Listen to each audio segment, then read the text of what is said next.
Le premier livre des rois, chapitre 18. Bien des jours s'écoulèrent, et la parole de l'Éternel fut ainsi adressée à Élie dans la 3e année. Va, présente-toi devant Akab, et je ferai tomber de la pluie sur la face du sol. Et Élie alla pour se présenter devant Akab. La famine était grande à Samarie.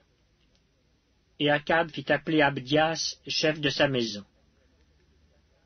Or, Abdias craignait beaucoup l'Éternel, et lorsque Jézabel extermina les prophètes de l'Éternel, Abdias prit 100 prophètes qu'il cacha 50 par 50 dans une caverne, et il les avait nourris de pain et d'eau.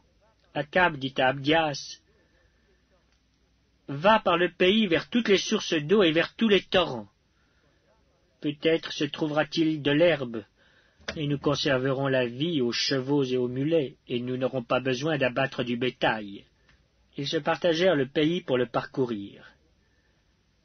Akab alla seul par un chemin, et Abdias alla seul par un autre chemin. Comme Abdias était en route, voici Élie le rencontra. Abdias, l'ayant reconnu, tomba sur son visage et dit, « Est-ce toi, mon seigneur Élie ?» Il lui répondit, « C'est moi. Va, dis à ton maître, voici Élie. » Et Abdias dit, « Quel péché ai-je commis pour que tu livres ton serviteur entre les mains d'Akab qui me fera mourir? L'Éternel est vivant. Il n'est ni nation, ni royaume où mon maître n'est envoyé pour te chercher. » Et il faisait jurer le royaume et la nation que l'on ne t'avait pas trouvé. Et maintenant tu dis, « Va, dis à ton maître, voici Élie. » Puis lorsque je t'aurai quitté, l'Esprit de l'Éternel te transportera je ne sais où, et j'irai informer Akab qui ne te trouvera pas et qui me tuera. Cependant ton serviteur craint l'Éternel de sa jeunesse. N'a-t-on pas dit à mon Seigneur ce que j'ai fait quand Jézabel tua les prophètes de l'Éternel? J'ai caché 100 prophètes de l'Éternel, 50 par 50 dans une caverne, et je les ai nourris de pain et d'eau. Et maintenant tu dis, « Va, dis à ton maître, voici Élie. » Il me tuera. Mais Élie dit, « L'Éternel des armées, dont je suis le serviteur, est vivant. Aujourd'hui je me présenterai devant Akab. » Abdias étant allé à la rencontre d'Akab, l'informa de la chose. Et Akab se rendit au-devant d'Élie. À peine Akab aperçut-il Élie qu'il lui dit, « Est-ce toi qui jettes le trouble en Israël ?» Élie répondit, « Je ne trouble point Israël, c'est toi au contraire, et la maison de ton père, puisque vous avez abandonné le commandement de l'Éternel et que tu es allé après les Baals. Fais maintenant rassembler tout Israël auprès de moi à la montagne du Carmel, et aussi les 450 prophètes de Baal et les 400 prophètes d'Astarté qui mangent à la table de Jézabel. » Akab envoya des messagers vers tous les enfants d'Israël, et il rassembla les prophètes à la montagne du Carmel. Alors Élie s'approcha de tout le peuple et dit, « Jusque à quand clocherez-vous des deux côtés? Si l'Éternel est Dieu, allez après lui. Si c'est Baal, allez après lui. » Le peuple ne lui répondit rien. Et Élie dit au peuple, « Je suis resté seul des prophètes de l'Éternel, et il y a 450 prophètes de Baal. Que l'on nous donne 2 taureaux, qu'ils choisissent pour eux l'un des taureaux, qu'ils le coupent par morceaux, et qu'ils le placent sur le bois sans y mettre le feu.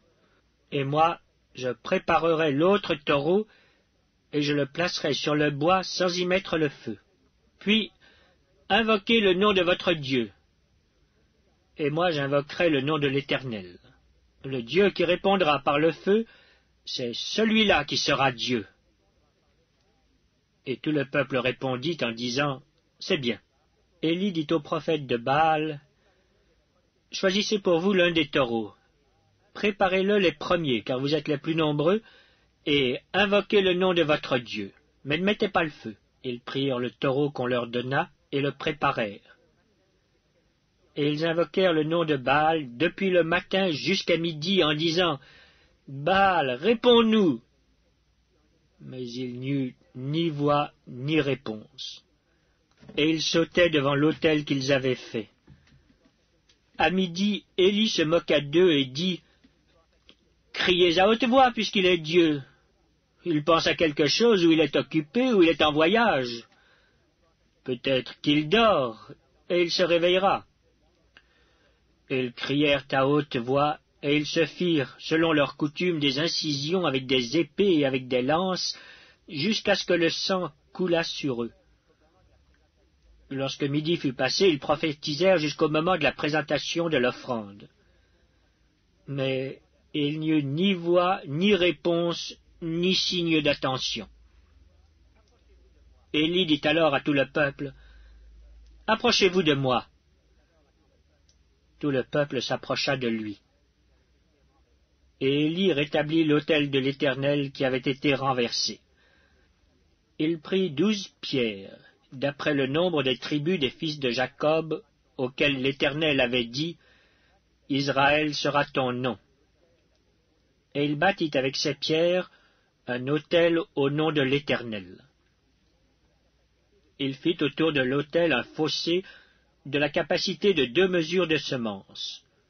Il arrangea le bois, coupa le taureau par morceaux et le plaça sur le bois. Puis il dit, « Remplissez d'eau 4 cruches, et versez-les sur l'holocauste et sur le bois. » Il dit, « Faites-le une seconde fois. » Et ils le firent une seconde fois. Il dit, « Faites-le une 3e fois. » Et ils le firent une 3e fois.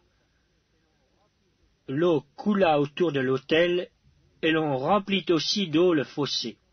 Au moment de la présentation de l'offrande, Élie le prophète s'avança et dit, « Éternel, Dieu d'Abraham, d'Isaac et d'Israël, que l'on sache aujourd'hui que tu es Dieu en Israël, que je suis ton serviteur et que j'ai fait toutes ces choses par ta parole.